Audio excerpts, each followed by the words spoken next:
savoir que ECF aujourd'hui est un cabinet de courtage qui intervient auprès des entreprises, des professionnels, des collectivités pour justement renégocier leur contrat d'énergie. Le rôle d'un commercial chez OCF, c'est avant tout d'aller vraiment dégoter le client. Aller trouver le client, aller présenter le site OCF à lui, et ensuite la partie négociation, ça va plus être le rôle des secrétaires de Marco.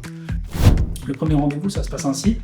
Je vous présente, j'explique déjà comment fonctionne OCF, nos missions, qu'est-ce qu'on va essayer d'apporter à notre client, et par rapport à ça, donc, je vais ensuite laisser parler mon client pour savoir quels sont ses besoins, quelles sont ses restrictions également. Il y a des clients aujourd'hui qui sont ouverts à tout fournisseur. Suite à ça, donc, on va faire notre travail, notre travail de recherche. Donc là, du coup, mon travail, moi, entre guillemets, commercial, va un petit peu s'arrêter là. Parce que derrière, je vais déléguer cette partie-là donc, à nos secrétaires qui vont faire les demandes auprès des fournisseurs. Marco également de ce côté, qui vont faire les demandes donc, auprès des prestataires avec qui on travaille. Donc ma journée type, par contre, comment elle va se dérouler?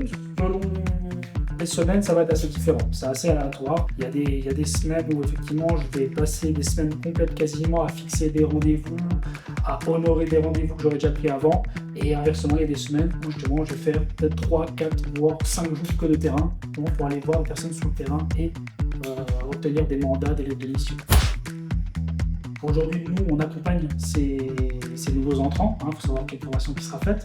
Soit c'est moi qui me déplace pour former la personne sur place, soit c'est elle qui vient sur notre secteur. Donc ça se fait sur plusieurs jours en général. Déjà une première formation bien complète où on va faire déjà pas mal de théorique. On va apprendre à la personne tout ce qu'il y a à savoir sur le produit, mais vraiment on va rentrer dans le détail. Nous, on souhaite aujourd'hui que nos conseillers soient le plus professionnels possible. Sur la rémunération qui en découle par rapport à tout ça, c'est un pourcentage directement qui est redonné directement au vendeur. Alors pour faire simple, la grosse fourchette qu'il y a chez nous, c'est 350, 450 € par vente, par vendeur directement, sachant qu'il y a des écarts qui sont vraiment très disparates. On va avoir des petits contrats qui vont être rémunérés 120 € pour le vendeur directement, comme on va avoir des contrats où le vendeur va pouvoir aller chercher 5, 6, 7 000 €, où on a eu notre sommet l'année dernière avec environ 30 000 € pour une vente d'un vendeur, parce qu'il y avait énormément d'économies qui ont été réalisées. Alors pour nos partenaires, en fait, ce qu'il faut vraiment voir, moi l'aspect que j'ai vraiment envie de mettre en avant, c'est qu'ils vont travailler comme si c'était leur propre entreprise. Il faut vraiment nous voir comme un partenaire. On est là au backup pour soutenir, pour émettre les offres, pour résoudre les situations, mais il faut vraiment que la personne qui souhaite travailler avec nous se sente comme sa propre entreprise, se mettre en avant.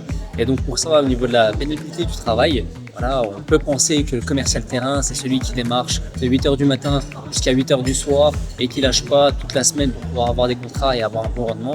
C'est vraiment une idée qui est fausse chez nous, puisque ça va être une gestion d'énergie qu'il va falloir avoir et une gestion du temps qui est très très facile, notamment due à ces fortes rémunérations par contrat, puisqu'on va pouvoir démarcher facilement un client, puisqu'on propose une économie au final sur une offre qu'il a déjà. On ne vient pas lui vendre un hardware, une machine qu'il n'a pas besoin. Et en plus de ça, la solution est basée que sur le résultat. Donc, si on n'arrive pas à lui faire gagner quelque chose, au final, on ne gagne rien, tout simplement.